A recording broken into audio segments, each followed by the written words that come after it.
generally accepted culture. And that person feels as if they're a part of the team. In some of the more difficult organizations, what you have are people who then start to ostracize that person. Even if that person's a good worker, they are exhibiting the behaviors that the organization has stated or implied are cultural norms for the organization.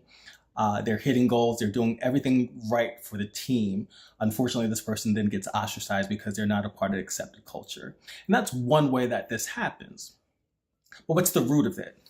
One of the things that I've seen, and I say this because I want you to be aware of this, is same thing with high school. A lot of times the way that we treat other people when it comes to accepted culture has to do with our own insecurities.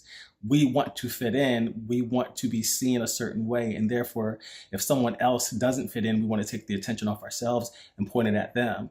Or if they're doing something different that might be seen as more desirable, we want to try to show how that might be less desirable and more of a problem. So now that person's ostracized. Going to work, being confident in who you are, being confident in what you bring to the table, recognizing that other people have differences, different backgrounds, different likes, different dislikes that are going to, one, help you grow, because interacting with that individual is going to give you perspective and experiences that you haven't had previously. Two, help the team be successful and do things that they wouldn't have been able to do without that person.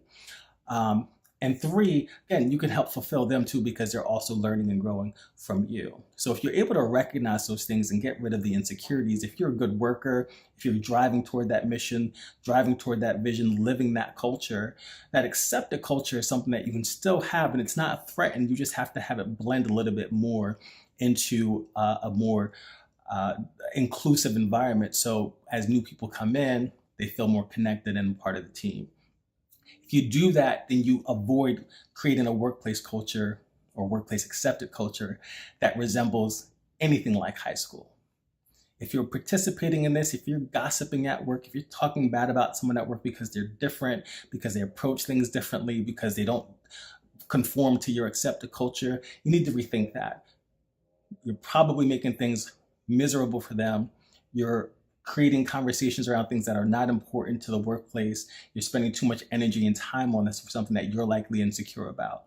So think about that. How can you go in tomorrow and start making steps and strides toward creating more inclusive culture,